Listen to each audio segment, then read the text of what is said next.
오늘 말씀은 잠언 10장 20절에서 21절 말씀이 되겠습니다. 우리 함께 봉독합니다.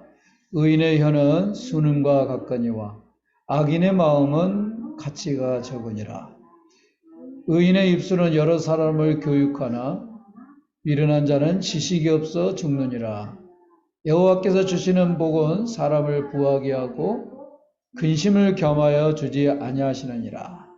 미련한 자는 행악으로 낙을 삼는 것 같이 명철한 자는 지혜로 낙을 삼느니라.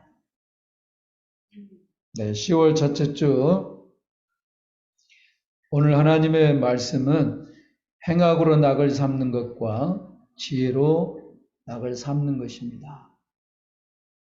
낙을 삼는다는 것은 그 사람의 가치관이죠. 행복으로 삼고 즐거움으로 삼고 삶의 목적으로 삼는다는 뜻이 있습니다.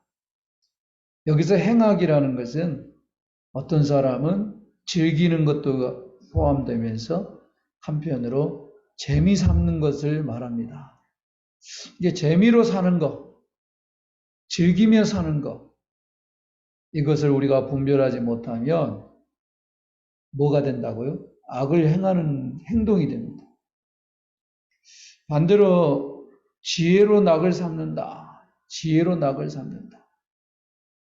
오늘 의인의 혀는 순음과 같거니와 악인의 마음은 가치가 적으니라 그랬어요. 여기서 가치가 적다 이 뜻은 필요가 없다는 뜻입니다. 무가치. 여러분 우리가 쓰레기를 분리할 때 재활용이라는 말을 씁니다. 재활용이라는 것은 활용에 다시 할 수 있다는 뜻입니다. 그러니까 악인의 마음은 재활용도 할 수가 없는 거죠. 여러분 악인의 마음을 재활용하면 되겠습니까? 그거 안 되겠죠. 그러니까 필요가 없다는 말씀이 가치가 적으니라 키메아트, 히브리어로 키메아트, 오물이다, 쓰레기다, 재활용 자체도 할 필요가 없다. 잠언 10장에는 악인의 마음을 뭐라고 표현했냐면 지혜가 없는 자를 말합니다. 지혜가 없는 자. 그러니까 본인이 악하지 않다고 해도 지혜가 없으면은 악인이 되는 것입니다. 교만한 자를 말합니다. 교만한 자. 교만은 뭐죠? 우리가 늘 지금 쭉 배웠잖아요. 요나가 느느웨 성으로 가라는데 다시스로 어긋나게 갔어요. 인간이 우리가 흩어짐을 방지하자. 그리고 우리가 하늘에 닿게 하자고 바벨탑을 쌓았습니다. 그 교만의 결과는 어떻게 됐습니까?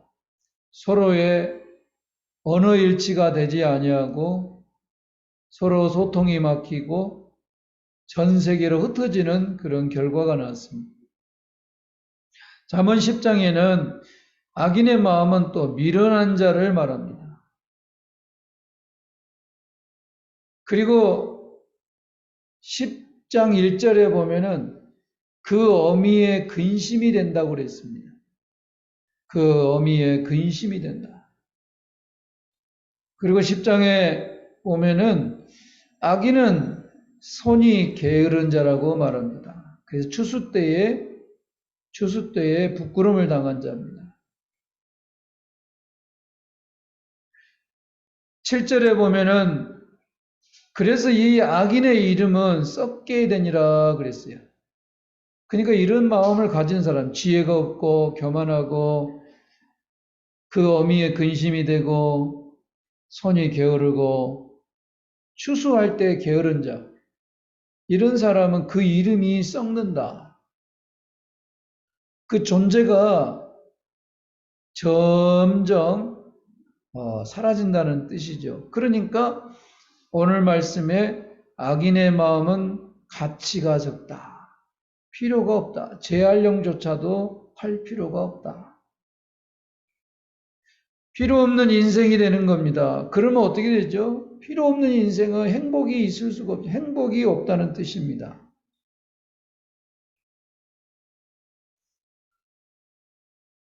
그러나 의인의 혀는 최고의 은 같다. 수은 같다. 진짜 은 같다. 의인의 혀는 가치가 있다는 뜻이요. 필요가 있다는 뜻입니다. 의인의 혀는 겸손한 자입니다.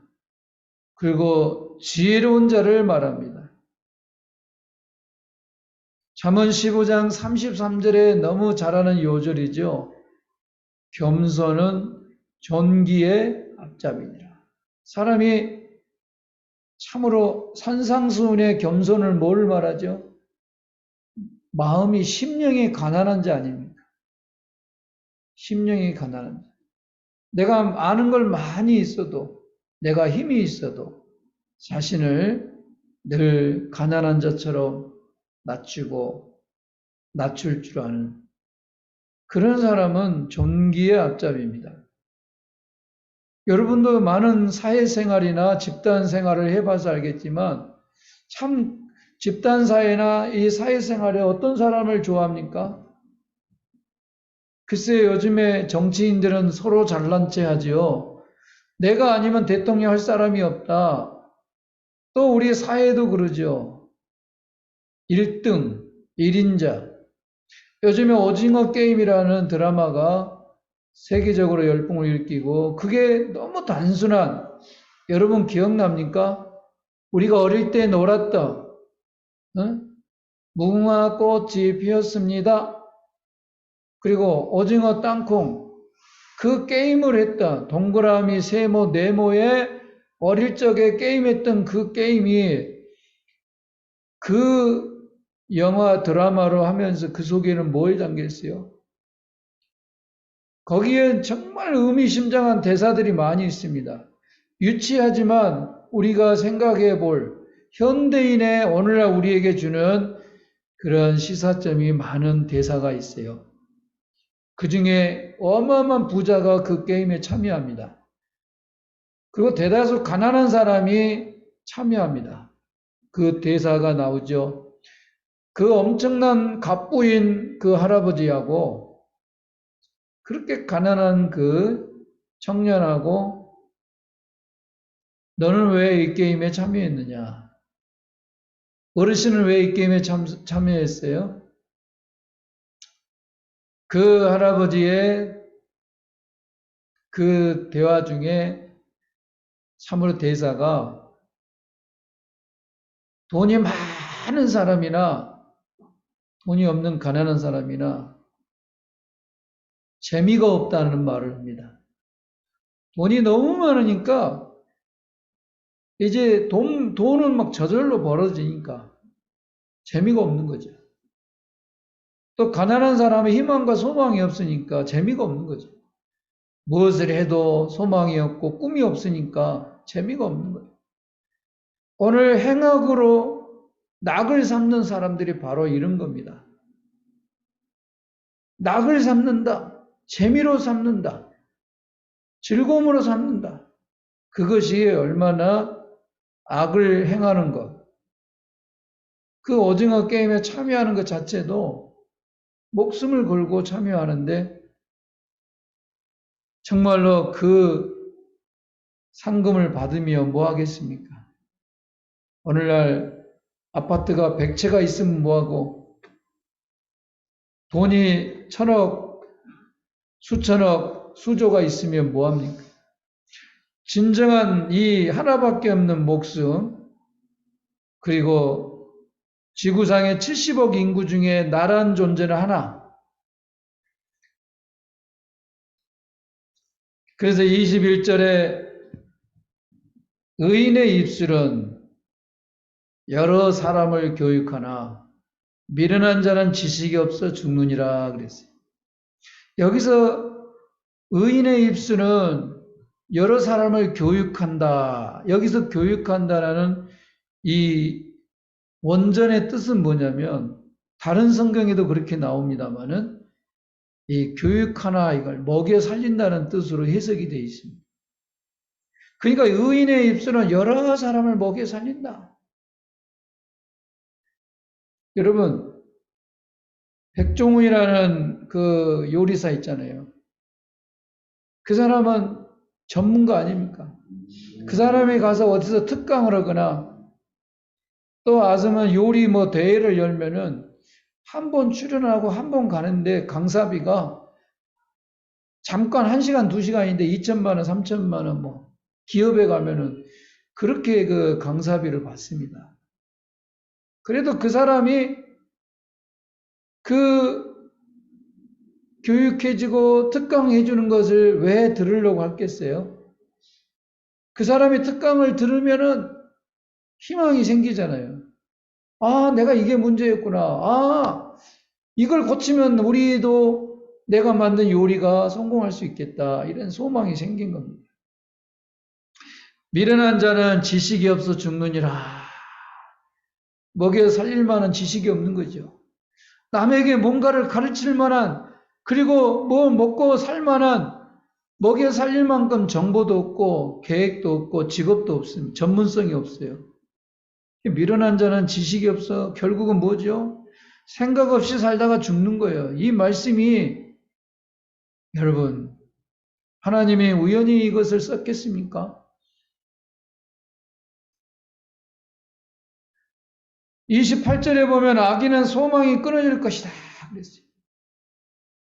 먹여 살릴 만한 지식이 없으니 정보도 없고 계획도 없고 비전도 꿈도 없다 보니 어떻게 되죠? 소망이 끊어지게 되겠죠. 32절을 보세요. 성경 32절. 악인은 땅에 거하지 못할 것이다. 그 사람의 이 서울 시내 대한민국 전국에 어디 있을 만한 데가 없어요. 여러분, 이 목회자인 저는, 목사인 저는 뭐 부자로 살 수는 없는 거 상황이지만 모르겠습니다. 큰 대형 교회는 뭐 웬만한 부자보다 넉넉하게 살 수도 있겠지만 사실을 들여다보면 그러지도 않은 것 같고 대다수 목회자들이 부자로 살기는 어렵습니다. 또 부자로 살아서는 안 되죠. 하나님 말씀대로 나누고 베풀고 제사장은 자기 분깃만 자기 목은 하나님이 주시니까 그 외에는 분명하게 또 탐욕을 부릴 필요도 없습니다. 의인의 입술은 여러 사람을 먹여 살립니다. 여러분이 지혜와 지식과 또 뭔가 이런 것을 그런 걸 갖추는 사람이 돼야 됩니다. 그래야 많은 사람을 먹여 살리고 또 그뿐만 아니라 자신도 먹고 살지 않겠습니까?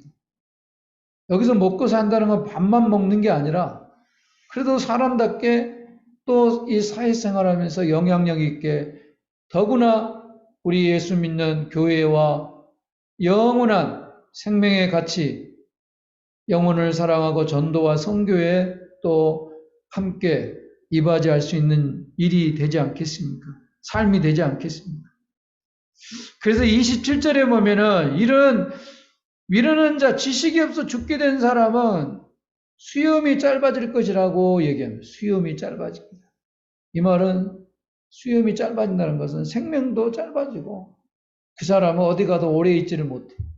직장도 오래 있지를 못하고 재산도 금방 했다가 망합니다. 누가 좀 잘해봐라 하고 도와주면 그것도 금방 탕진해요. 24절에 보면은 두려워하는 것이 임할 것이라 그랬어요. 당연하죠. 소망도 정보도 계획도 직업도 전문성도 없으니까 이런 걱정 저런 걱정이 임하게 되죠. 25절에 해오리 바람이 지나가면 사라질 것이다. 경영도 없게 되고요. 비전도 없게 되고요. 이것은 이의 식초 같다. 이를 부리는 자는 이런 지식이 없는 자를 부리는 사람은 이의 식초 같아. 식초. 얼마나 힘들겠어요. 눈의 연기 같아요. 이런 사람을 직원으로 데리고 살면은 정말 이의 식초 같고 눈의 연기 같아요. 정말 피곤합니다. 앞을 보지 못할 것입니다. 비전이 없죠. 미래를 보지 못해요. 앞날을 준비하지 못해요. 답답하고 막막합니다. 그러니 여러분, 하나님께 지혜를 얻어야 되지 않겠습니까? 지혜로운 사람, 믿음의 사람, 그리고 그렇게 하나님 우리에게 말씀하시는 의인의 삶으로 살아야 되지 않겠어요? 복 있는 사람. 그래서 22절 한번 읽어봅니다. 여호와께서 주시는 복은 사람을 부하게 한다. 바로 의로운 사람, 지혜로운 사람. 하나님 주신 복은 사람을 부하게 합니다. 사람을 부하게 한다는 게 뭐예요? 그 사람을 보고 바라보고 또 그 사람으로 인해서 많은 사람들이 마음이 넉넉해지고 즐거워집니다. 여러분, 우리나라 국가대표가 예를 들자면 손흥민 선수가 토트넘 선수가 골을 어제 두 골을 넣었다 그러면 뉴스에 들었다 그러면 나하고 무슨 상관이 있습니까? 성도 다르고 손흥민이가 우리 친척도 아니고 손흥민이가 우리 예안교회 성교비를 내는 것도 아니고 아무 관계가 없어요. 그런데 기분이 좋아요. 왜 그럴까요? 그 손흥민이 우리 국민으로서 그 어려운 프리미어리그에서 그것도 강팀하고 2골을 넣었다. 얼마나 그 기분 좋은 일 아닙니까? 자, 이런 것은 하나님 주신 복은 근심을 겸하여 주지 아니하느니라 그랬어요. 자, 근심을 겸하여 주지 않는다. 추가로 수고할 필요가 없다 이거예요. 추가로. 여러분, 그렇지만 불의한 방법으로 어떤 부를 축적했거나 어떤 그런 부정한 방법, 불법으로 뭔가를 축적했을 때 어떻게 해요? 그 다음에 추가되는 수고가 있어야 되잖아요. 어떻게 감춰야 되고 또 숨겨야 되고 거짓말하고 변장해야 되고 그렇습니다. 그래서 실제로 로또 복권이 당첨된 사람들이 그 이후의 삶이 그렇게 평탄하지는 못하는 결과가 많습니다. 이유는 뭐냐? 로또가 돼서 그렇게 부자가 됐는데 계속 그에 대한 그 관리라든가 보호라든가 또 여러 지인들이 도움을 요청해 올 때 신변보호라든가 정신적으로 너무 힘든 거지. 복의 근원이신 하나님께서 주신 복은 항상 추가로 수고할 필요가 없어요. 그리고 기쁨과 감사에 그 복이 곁들여서 옵니다. 그러니 여러분, 오늘 이 말씀을 듣는 저와 여러분은 하나님의 복을 받는 복의 사람이 되길 바랍니다. 그래서 추가로 수고할 필요 없이, 그리고 나만 기쁜 게 아니라 덤으로 많은 사람을 부하게 할 수 있는 축복의 사람이 되기 바랍니다.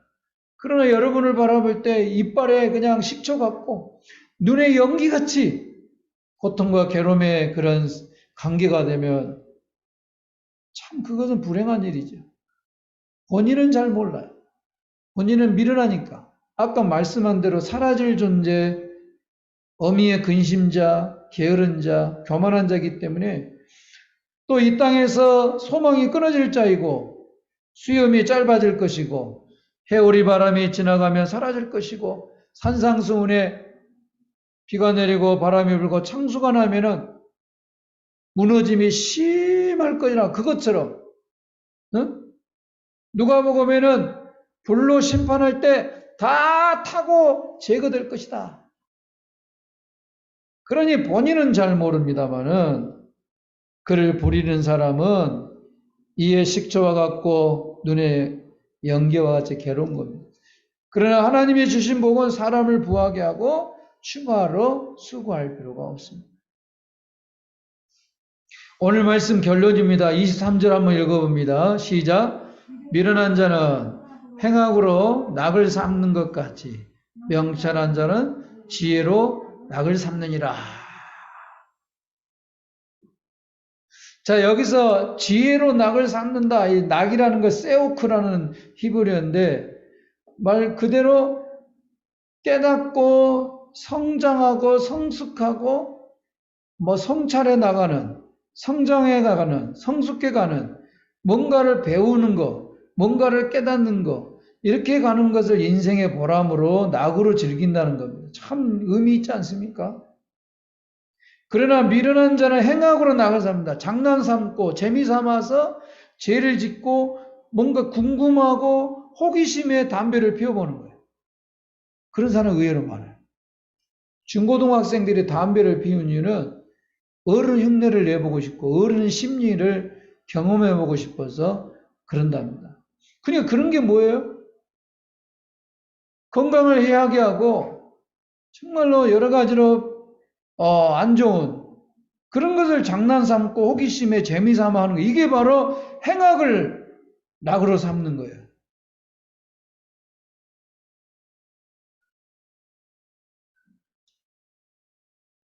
하나님의 말씀은 지혜는 진주보다 낫다고 말씀하십니다. 보석보다 나은 것이 지혜입니다. 지혜는 부귀가 있고 장구한 재물이 있습니다. 명철한 자는 재물이 따르고 높은 지위에 오르고 명성을 얻게 됩니다. 애굽의 노예로 끌려간 요셉이 대표 아닙니까? 요셉에게 이 애굽의 왕이 요셉에게 이렇게 말합니다. 요셉아, 너와 같이 명철하고 지혜 있는 자가 없도다. 너는 내 집을 다스리라. 내 백성이 다 내 명령에 복종하리니 내가 너보다 높은 것은 왕자뿐이라. 애굽의 왕이 바로 노예로 끌려온 요셉을 정말로 행동이나 말하는 거나 그의 삶을 보고 요셉의 지혜를 보고 반해버렸어요. 요셉의 그 진실하고 지혜로운 그 삶을 통해 요셉이 얼마나 의로운 사람이라는 것을 애굽의 왕이 반해버렸어요. 그래서 총리로 세워졌고 더 나아가서 내가 너보다 높은 것은 이 왕의 자리뿐이다. 나머지는 네가 훨씬 더 나보다 더 낫다. 이렇게 인정을 했습니다.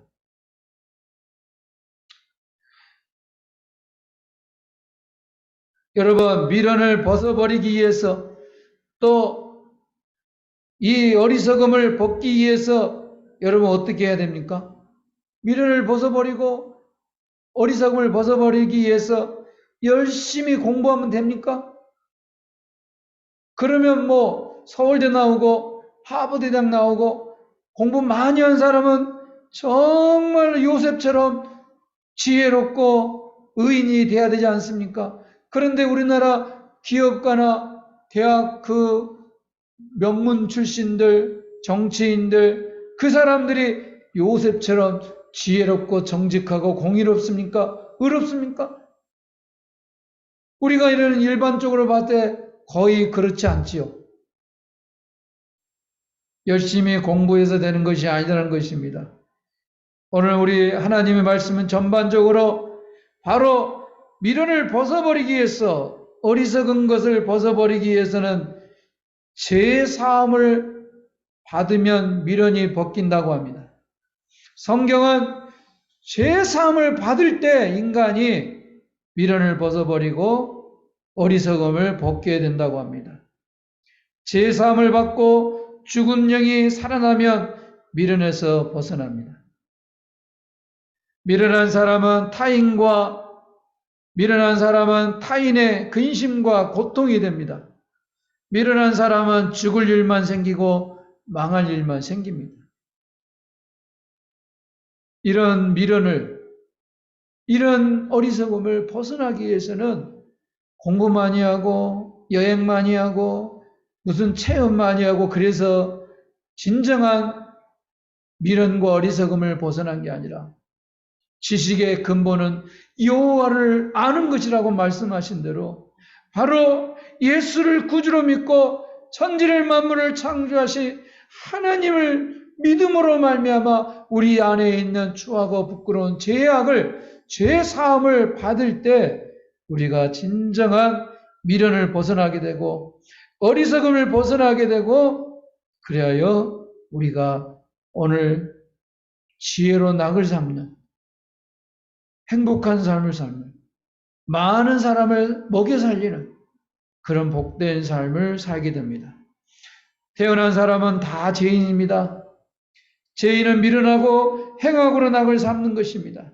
하지만 하나님의 뜻을 깨닫고 주님의 말씀을 따라 지혜를 얻게 되면 명철하고 지혜로운 삶을, 행복한 삶을, 또 이런 코로나 어려운 시국에도 많은 사람을 먹여 살리는, 그리고 죽지 아니하는 하나님의 또 다른 지혜와 지식을 줄 줄로 믿습니다. 하나님의 뜻을 따라 주님의 말씀 따라 죄사함을 받는 구원받은 하나님의 자녀의 권세를 누리며 행복한 삶을 살기를 주의 이름으로 축원합니다.